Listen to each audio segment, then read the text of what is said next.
Hi guys, so today we are going to go over strand 2, standard 1, which is on the parts of a sewing machine.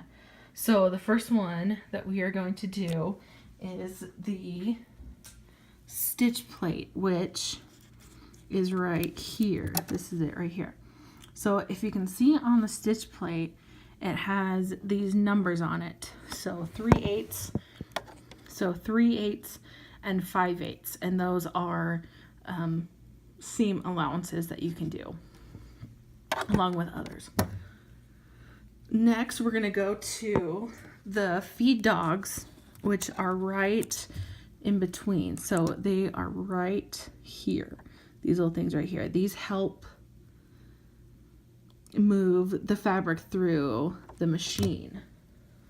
Above the feed dogs is the presser foot, and that is what this is right here. This is the pressure foot. And so this holds the fabric down and together while we are sewing. So if we go to the back of our machine here, you will see that we have a pressure foot, lever, and lifter. So as you can see, when we move it up and down, the pressure foot goes up and down to hold the fabric. So then if we go to the front, go back to the front of our machine, is the thread take up lever, which is right here. Is this little hook right here. So as you can see, when I turn the hand wheel, it goes down and up, and it helps the thread go through the machine.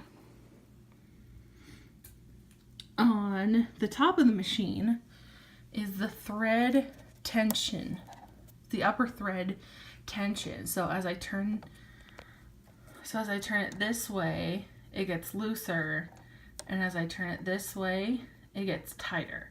But normally we're not going to do that. Normally we're just going to keep it at where it is.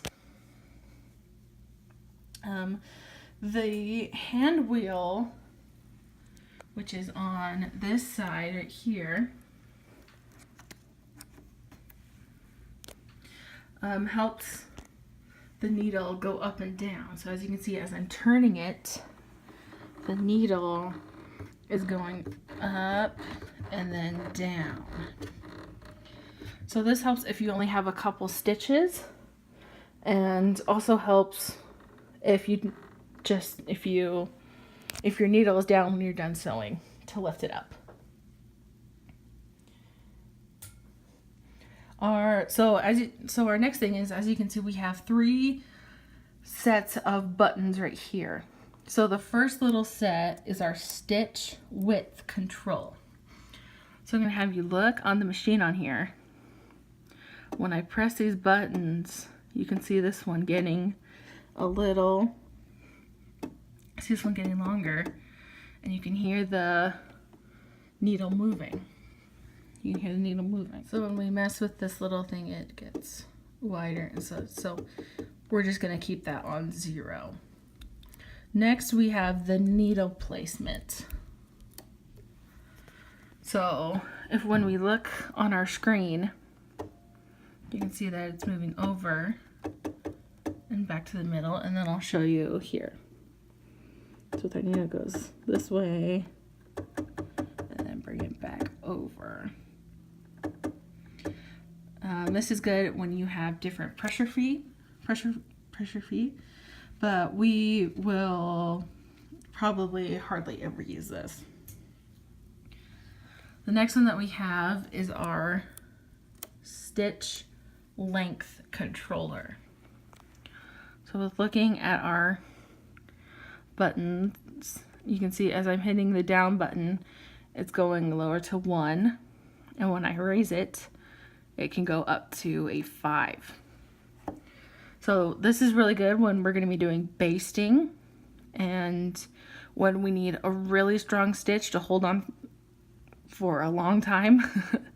But most of the time we're just going to be using it on where this is beeping right here, 2.5. That is the normal stitch length.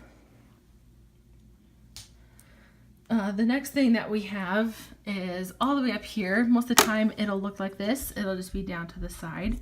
But when we are in use, it'll look like this, and it is called the spool pin. So this is what holds our spool of thread while we are sewing. There's also another one located right here, but this one is a lot harder to sew as it can get tangled up and it could fall off. So most of the time we will be using this spool pin. So one piece that is separate from our sewing machine is the bobbin case, and that is this. So this is our bobbin case. So as you can see on the inside, it just has a little hole.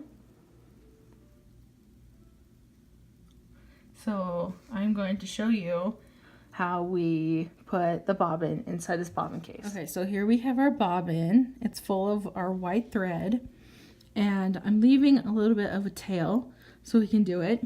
So notice how it is turning. It's turning in a clockwise way, and that's how you need to put it in. So first you're going to put it in like that, and then if you see this little hole, this little crack right there, you're going to put your thread through there. Then if you can see right here, that's where we're going to pull our thread, and like that. And so then when we pull on our thread, it's going to still go in a clockwise movement. So then when we want to put it in our machine, we're going to turn it around, and I call this a little tail. So your tail is going to be up,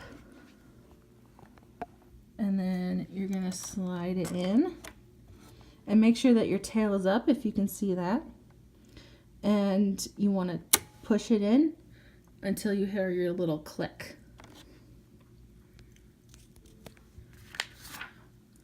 So last on our list of things is our foot pedal, and our foot pedal is all the way on the ground right here.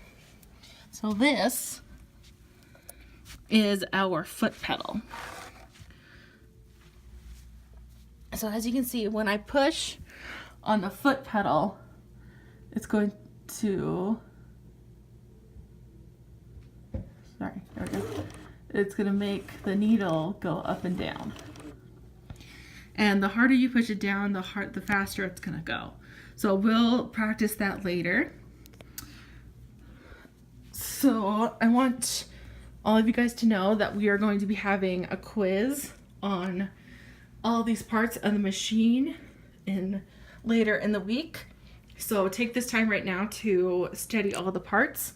And if you forget where things are, then you can go through this video again. Okay, good luck.